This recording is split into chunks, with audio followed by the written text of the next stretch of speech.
everybody, what's up? This is Radhika and welcome to BLR.in. So guys, in this video हम कर रहे हैं part 2 curriculum studies का। तो यहाँ पर हम देखेंगे कुछ और भी ज्यादा MCQs। पार्ट 1 हो चुका है, प्लेलिस्ट में डली है वीडियो, आप वहां पर चेक कर सकते हैं। सो बिफोर दैट, अगर आप चैनल पर नए हैं तो गाइस चैनल को सब्सक्राइब करिए, बेल बटन जरूर हिट करिए सो दैट ऐसे ही वीडियो जैसे ही अपलोड आपको हाल ही नोटिफिकेशंस मिल जाए। Next is our BLR e-commerce store, जिसकी लिंक नीचे डिस्क्रिप्शन में दे रखी है। आप हिंदी इंग्लिश जो भी बुक्स आपको चाहिए आप यहाँ से ऑर्डर कर सकते हैं। चलिए बढ़ते हैं हमारे MCQs की तरफ। तो the very first question is question number 31। पिछले 30 क्वेश्चन हम पार्ट 1 में डिस्कस कर चुके हैं, तो यहाँ पर हम करेंगे बाकी के questions.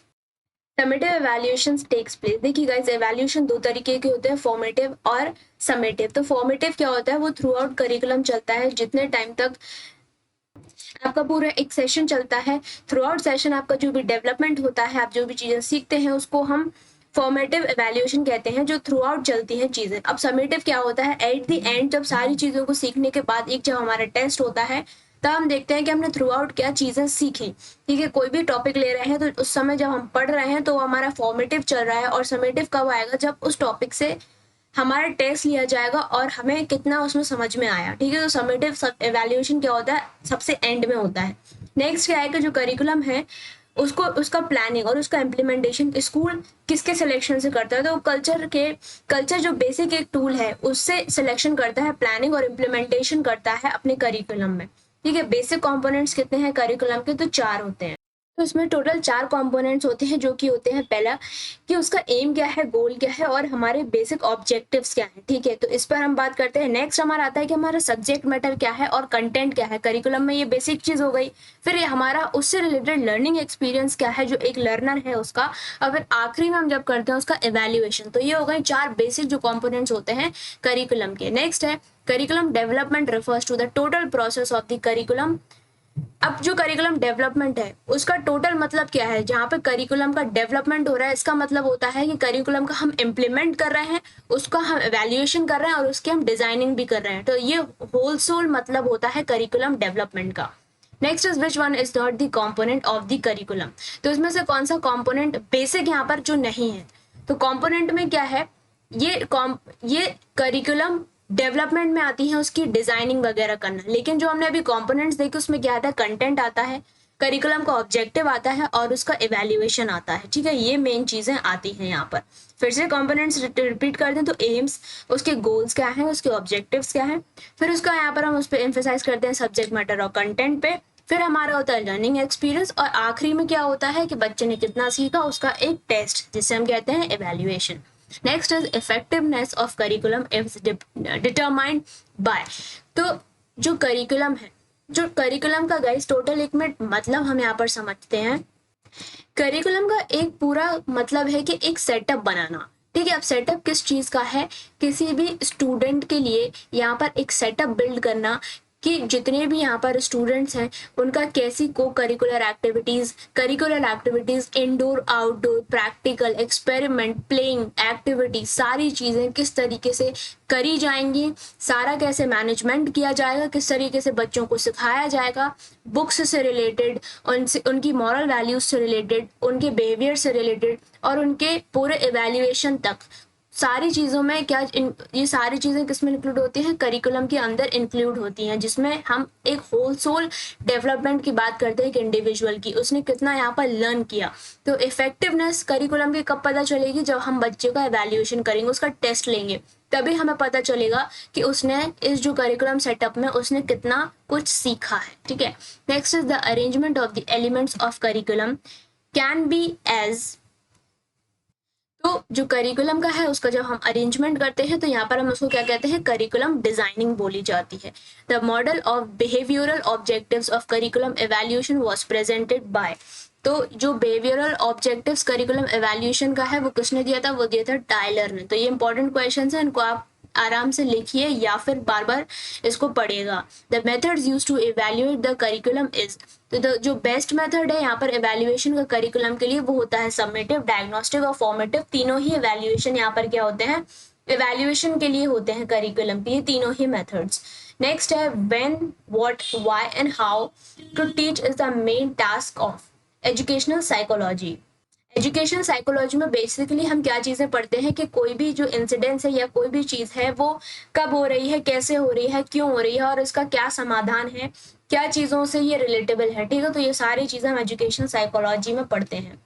The forces that affect the development of curriculum are, तो ऐसी कौन सी चीजें हैं जो कि करिकुलम के डेवलपमेंट को अफेक्ट करती है, वो क्या है, फाउंडेशंस ऑफ करिकुलम। क्योंकि अगर आपका बेस सही नहीं है तो आगे की चीजें जब चालू हो जाएंगी तो उसमें आपको प्रॉब्लम आएगी। जब आपका बेसिक प्लान अच्छा नहीं है तो बेसिक जो फाउंडेशन जिसे हम कहते हैं वो बेहतर नहीं है, तो वो पूरे के पूरे करिकुलम को क्या करेगी, इफेक्ट करेगी। Next is philosophical foundation of curriculum is concern with ideas, history, economic या कंटेंट। तो जो फिलोसफिकल फाउंडेशन है करिकुलम का वो आइडियाज से रिलेटेड है, ठीक है, कि आपको जहाँ पर वो ये बताती है कि एजुकेशन का पर्पस क्या है और यहाँ पर रोल क्या है बहुत सारे पार्टिसिपेंट्स का यहाँ पर, ठीक है। तो ये किससे तो क्या है, फिलोसफिकल फाउंडेशन ऑफ करिकुलम किससे कंसर्न है, आइडियाज से related. Students needs and interest are important in, जो एक स्टूडेंट है उसकी जो नीड्स हैं, उसके जो इंटरेस्ट हैं, उसके क्या आइडियाज हैं, ठीक है, तो वो किस चीज से रिलेट करते हैं, उनके साइकोलॉजिकल फाउंडेशन से रिलेट करते हैं। सोशियोलॉजिकल से क्या रिलेट करेगा, उनका सोशल एनवायरनमेंट, आसपास में कैसे वो लोगों से इंटरेक्ट करते हैं। इकोनॉमिक फाउंडेशन में तो यहाँ पर आपको सीधे सीधे पता है, यहाँ पर इकोनॉमिक इंटरेस्ट की यहाँ पर बात हो रही है, ठीक है। Next is psychological foundation of curriculum help curriculum developers to understand the nature of learners. तो यहाँ पर क्या है, लर्नर्स के नेचर का हमें पता चलता है, उनके आइडियाज का पता चलता है, आइडिया फॉर्मेशन का पता चलता है कि वो क्या सोच रहे हैं, उनकी नीड्स क्या, उनकी जरूरतें क्या है, उनकी इंटरेस्ट किस चीज में है, ठीक है। तो वो कैसे पता चलता है हमको, साइकोलॉजिकल फाउंडेशन के अंदर। Sociological foundation are concern with society, बिल्कुल जैसा कि अभी हमने देखा कि साइकोलॉजिकल किससे यहाँ पर कनेक्ट करेगा, आपके माइंड से, आपके बिहेवियर से, आपके इंटरेस्ट से, और सोशियोलॉजिकल किससे यहाँ पर कनेक्ट करेगा, आपकी सोसाइटी से, क्योंकि वहीं पे आपका इंटरेक्शन हो रहा है। Subject centre designs revolve around, तो सब्जेक्ट सेंटर मतलब क्या है, सब्जेक्ट से रिलेटेड चीजें हैं, तो सब्जेक्ट में क्या होता है, उसका कंटेंट होता है, तो उससे ही यहाँ पर क्या कर रहे हैं, हम रिलेट कर रहे हैं। तो सब्जेक्ट जो सब्जेक्ट सेंटर डिजाइन होते हैं वो उसका बेसिक क्या कंपोनेंट होता है, उसका बेसिक कंपोनेंट होता है कंटेंट। नेक्स्ट इज एरिया या sources of information for psychological foundation are, psychological foundation के बारे में हमें कहाँ कहाँ से किस किस चीज़ों से पता चलता है, तो बच्चे के लर्निंग प्रोसेस से, क्योंकि साइकोलॉजिकल का मतलब ही हो गया हम उसकी नीड्स, उसके इंटरेस्ट पर एम्फेसाइज कर रहे हैं, तो उसका लर्निंग प्रोसीजर, बिल्कुल टीचिंग मेथड और स्टूडेंट्स के कैरेक्टरिस्टिक्स, तो इसके थ्रू ही हम चीज़ों को अच्छे से यहाँ पर एवेल्युएट कर पाएंगे साइकोलॉजिकल फाउंडेशन के under. Next is knowledge is compartmentalized in, अब नॉलेज की बात कर रहे हैं कि उसको किस करिकुलम में रखा गया है। तो नॉलेज की जब बात आती है तो यहाँ पर सब्जेक्ट सेंटर्ड की बात आती है, क्यों, क्योंकि हम यहाँ पर एक्सपीरियंस की बात नहीं कर रहे, तो जो लर्नर सेंटर्ड होता, हम यहाँ पर प्ले या एक्सपेरिमेंट की बात नहीं कर रहे, अदरवाइज एक्टिविटी सेंटर्ड होता, हम यहाँ पर सिर्फ किसी कंटेंट या जो भी हम पढ़ रहे हैं उसके नॉलेज की बात कर रहे हैं, तो वो एम्फेसाइज करता है सब्जेक्ट सेंटर्ड करिकुलम को, ठीक है। Next is prior planning is characteristic of subject centred curriculum, क्योंकि यहाँ पर जो भी सब्जेक्ट का जो भी कंटेंट यहाँ पर फ्रेमिंग होता है उसमें आपको बिल्कुल प्रायर प्लानिंग की जरूरत यहाँ पर होती है, ठीक है। तो ये हो गया इसका answer. Next is broad field curriculum is a modification of, तो ब्रॉड फील्ड करिकुलम का मतलब ही होता है कि हम सब्जेक्ट से इसको क्या करें, कंबाइन करें और हमारे जो लर्निंग एक्सपीरियंस है उनको इंटीग्रेट करें सब्जेक्ट्स के साथ, कि हम जो सब्जेक्ट्स हैं उनके साथ हमारा क्या लर्निंग एक्सपीरियंस है, हम कितना ज्यादा जो कंटेंट है उसको ग्रास्प कर पा रहे हैं और उसको समझ पा रहे हैं, ठीक है। तो ये जो ब्रॉड फील्ड करिकुलम है वो क्या होता है, हमारे लर्निंग एक्सपीरियंस और जो सब्जेक्ट सेंटर करिकुलम होता है उसको क्या करता है, ये इंटीग्रेट करता है। Next is curriculum based on thinking of John dewy is curriculum based on thinking, ठीक है, जहां पर हम सोच रहे हैं, समझ रहे हैं, जॉन ड्यूई के अकॉर्डिंग वो कौन सा करिकुलम होता है, learner based, activity based, subject based and none of this. So बिल्कुल एक्टिविटी सेंटर्ड करिकुलम होता है जहां पर हम चीजों को सोच रहे हैं, समझ रहे हैं और उस पर क्या कर रहे हैं, रीजन आउट कर रहे हैं, उस पर हम प्रैक्टिकल कर रहे हैं। तो the next is question number 52, जहाँ पर हम बात कर रहे हैं कि एक्टिविटी सेंटर्ड करिकुलम की जो कैरेक्टरिस्टिक्स हैं वो क्या है यहाँ पर, कि it depends totally on the students interest. एक एक्टिविटी सेंटर जो करिकुलम है वो क्या किस पर पूरा निर्भर करेगा, स्टूडेंट के इंटरेस्ट पर, जहाँ पर ट्रेनिंग होगी प्रैक्टिकल वर्क की और होगा आपका ओवरऑल डेवलपमेंट। तो इसका आंसर हो जाएगा option number D. Next is curriculum emphasised for primary class is. जो प्राइमरी क्लास के लिए जो करिकुलम है वो किस चीज़ पे एम्फेसाइज करता है, टीचर सेंटर्ड करिकुलम या फिर सब्जेक्ट बेस्ड या फिर इंटीग्रेटेड करिकुलम। तो जब प्राइमरी एजुकेशन की हम बात करते हैं तो करिकुलम देखिए टीचर सेंटर्ड अब चीज़ें अब नहीं रह गई हैं, हमेशा चाइल्ड सेंटर्ड चीज़ें यहाँ पर रहती हैं। और छोटे बच्चों के लिए सब्जेक्ट बेस्ड यहाँ पर करिकुलम पर फोकस नहीं किया जाता है। तो बात होती है इंटीग्रेटेड करिकुलम की, जहाँ पर करिकुलम के साथ को करिकुलम एक्टिविटीज प्ले, ठीक है, जहाँ पर बच्चों को खिलाया जाता है, ठीक है, बच्चे खेलते हैं, प्लेग्राउंड्स, प्ले, प्रैक्टिकल्स, इन सब चीज़ों पे ज़्यादा फोकस किया जाता है, उनको ही हम यहाँ पर कह रहे हैं integrated curriculum. The next is development of curriculum at higher level and its application at different level is. तो क्या है कि करिकुलम का डेवलपमेंट जब एक हायर लेवल पर हम देखते हैं और उसका एप्लीकेशन क्या होता है, सेंट्रलाइज्ड होता है। तो इसका आंसर होगा आपका सी। नेक्स्ट इज 55, जहां पर वो बोल रहे हैं कि इंटीग्रेटेड करिकुलम का पर्पस क्या होता है। पर्पस ये होता है कि जो नंबर ऑफ बुक्स हैं, मतलब जो एक कंटेंट रिलेटेड स्टडी होती है उसको कम करना, बच्चों को खेल के थ्रू, एक्टिविटीज के थ्रू, उनसे बातचीत के थ्रू उनको चीज़ों को सिखाना, स्टोरी टेलिंग के थ्रू, ठीक है, उनको ऑब्जर्वेशन सिखाना, उनको इमेजिनेशन सिखाना, थिंकिंग सिखाना, इसके थ्रू उनको चीज़ें सिखाई जाए, ना कि सिर्फ बुक के कंटेंट से रिलेटेड, ठीक है। तो ये हो गया इसका आंसर नंबर बी हो गया। 56 is the relationship of different concepts at one level is. बहुत सारे कॉन्सेप्ट्स का जब एक ही लेवल पर यहाँ पर हम रिलेशनशिप की बात करते हैं तो उसको हम कहते हैं horizontal organization. The next is the factor affecting curriculum development is. तो जो करिकुलम डेवलपमेंट को अफेक्ट कर रहे हैं वो सारे फैक्टर्स क्या हैं, सोशोलॉजिकल भी हैं, इकोनॉमिक हैं और साइंटिफिक फैक्टर भी हैं। Next is making value judgement about curriculum is.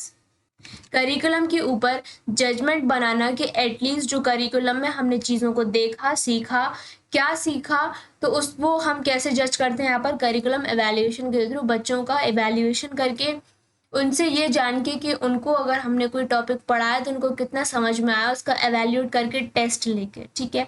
Next is the evaluation use to improve the content during curriculum development is formative evaluation. तो जब बात आती है ड्यूरिंग करिकुलम तो हमेशा फॉर्मेटिव आता है और at the end of the curriculum तो हमेशा समेटिव एवेल्यूएशन आता है, ठीक है।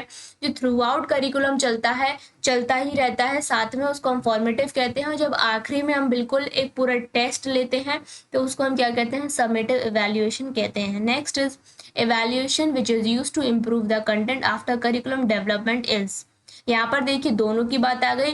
यहाँ पर एक चीज फोकस करिए, ड्यूरिंग द करिकुलम डेवलपमेंट, उसके जब हम गो थ्रू कर रहे हैं तब होगा फॉर्मेटिव, और यहाँ पर आप देख सकते हैं difference, content after the curriculum development तो उसको हम कहते हैं summative. repetition of concepts of the same level in the two consecutive classes lacks the quality of vertical organization। Vertical organization का मतलब क्या होता है कि हम एक नीचे लेवल से धीमे धीमे एक एक लेयर ऊपर बढ़ के ऊपर वाली स्टेप पर हम जा रहे हैं। लेकिन क्या है कि एक ही कॉन्सेप्ट का आप जब बार बार यहाँ पर क्या कर रहे हैं, रिपीटेशन कर रहे हैं, तो वो हॉरिजॉन्टल ऑर्गेनाइजेशन में आता है। लेकिन वर्टिकल में क्या आता है कि हम धीमे धीमे यहाँ पर ऊपर बढ़ते जाते हैं, एक लो से मॉडरेट से हाई लेवल की तरफ हम यहाँ पर जा रहे होते हैं, ठीक है। Next is 62, which is the major purpose of co-curricular activities is to help student achieve a well-adjusted personality। बिल्कुल, जो co-curricular activities होती हैं उससे क्या होता है कि एक जो इंडिविजुअल है उसको पढ़ाई के साथ साथ उसकी personality development, as a individual वो कितना ज़्यादा यहाँ पर डेवलप्ड हो रहा है, उसके बिहेवियर में एक चेंज लाना, उसकी लर्निंग कैपेसिटी को इंक्रीज करना, ये सब चीज़ें क्या होती हैं, को करिकुलर एक्टिविटीज़ में आती हैं। जब हम बाहर जाते हैं तो क्या होता है, हम पूरे एनवायरनमेंट के साथ इंटरेक्ट करते हैं, वहाँ पे ऑब्जर्वेशन के थ्रू, एक्सपेरिमेंट के थ्रू सारी चीज़ें करते हैं। तो क्या होता है कि हमारी जो पूरी एज अ होलसम पर्सनैलिटी उस पर फर्क पड़ता है एंड वो धीमे धीमे हम डेवलप करते हैं, ठीक है। तो यहाँ पर हो गया help students achieve a well adjusted personality। तो curriculum improvement should be a continuous process। तो curriculum improvement क्या है, एक continuous process होनी चाहिए। 5 stages of awareness, interest, evaluation, trial and adoption are for curriculum change. क्योंकि धीमे धीमे इससे क्या होगा, जब चीज़ें हम करेंगे, इवैल्यूएशन तक पहुंचेंगे, तो हमें एक चेंज ऑब्वियसली देखने को मिलेगा। और इस तरीके से करिकुलम सेट किया जाता है कि इंडिविजुअल का हम बिहेवियर सेट कर पाएँ, और उसका जो भी थिंकिंग स्किल्स है अगर नेगेटिव है तो उसको पॉजिटिव की तरफ हम बढ़ा पाएँ। The highest in rank in ministry of education किसकी होती है? सेक्रेटरी की। Next is to select subject matter, one should consider students के IQ, क्लास, हेल्थ या फिजिकल एज से कोई रिलेशन नहीं होता, हेल्थ और क्लास से भी नहीं, उसके IQ से डिपेंड करता है। अगर आप एक स्टूडेंट को जिसको अभी नॉर्मल अगर बेसिक्स नहीं आता, आप उसको हाई लेवल कंटेंट देंगे तो उसको समझ में नहीं आएगा। तो सारे ही बच्चों के एक जो एवरेज लेवल होता है उसके हिसाब से ही हमको कंटेंट देना रहता है। School curriculum is defined as the experiences organized by the school. बिल्कुल, सिर्फ मेथड्स ऑफ इंस्ट्रक्शंस को हम करिकुलम नहीं कहते, सिर्फ मटेरियल जो हम प्रोवाइड कर रहे हैं उसको नहीं कहते, यहाँ पर पूरे एक्सपीरियंस को कहते हैं। करिकुलम एक पूरा एक्सपीरियंस है आपका, indoor activities, outdoor activities, classroom activities, आपकी लर्निंग एक्सपीरियंस से लेके आपका प्लेग्राउंड तक का जो एक्सपीरियंस है उसको हम यहाँ पर स्कूल करिकुलम कहते हैं। The part of curriculum design to meet the needs of all students is general education. तो जनरल एजुकेशन से क्या होता है, ये वो पार्ट है करिकुलम का जहाँ पर स्टूडेंट्स की सारी नीड्स को पूरा किया जाता है। What the child studies in a class is decided by the teacher। क्योंकि वो प्रिंसिपल का काम नहीं है, वो पेरेंट्स का काम नहीं है, वो चिल्ड्रन का खुद का काम नहीं है। अगर खुद का होता तो हम घर पे पढ़ाई कर लेते, बट ये जो टीचर है वो क्या करते हैं, एक जो स्टूडेंट हैं, जो भी उनकी क्लास के स्टूडेंट्स हैं, वही डिसाइड करते हैं कि वो अपने स्टूडेंट्स को आज किस चीज़ पर लेक्चर डिलीवर करेंगे या उनके लिए क्या कंटेंट यहाँ पर बनाया जाए जिससे कि स्टूडेंट्स को समझ में आए और वो अच्छे से लेक्चर को डिलीवर कर पाए और हर एक स्टूडेंट को इक्वली चीज़ों समझ में आए। ठीक है, तो ये एक बहुत ही इंपॉर्टेंट रोल होता है टीचर का, बेस्ट कंटेंट प्रोवाइड करना। ठीक है, तो गाइज ये थे कुछ 69 यहाँ पर हमने क्वेश्चन करे। ठीक है, इसके आगे भी हम करेंगे पार्ट 3 में, तो मैक्सिमम करने की कोशिश करेंगे बिकॉज एग्जाम्स अभी आ रहे हैं, तो इतना करिए। ये कुछ बहुत हार्ड एंड टफ नहीं है, आप 1-2 बार पढ़ेंगे तो आपको अच्छे से यहाँ पर आ जाएंगे क्वेश्चंस, इनमें से ही आएंगे गाइस, क्योंकि कुछ बहुत एक्स्ट्रा यहाँ पर नहीं आएगा। तो गाइस अगर अच्छा लगा तो उसको लाइक करें, शेयर करें अपने फ्रेंड्स के साथ, जिनको भी यहाँ पर MCQs चाहिए इनको रिवाइज करते रहें, आपका एग्जाम अच्छा होगा। सब्सक्राइब करें चैनल को जिससे कि आपको सारे ही नोटिफिकेशंस टाइम पर मिल जाएं। चलिए मिलते हैं हमारे नेक्स्ट पार्ट में, till then take care, all the best and bye.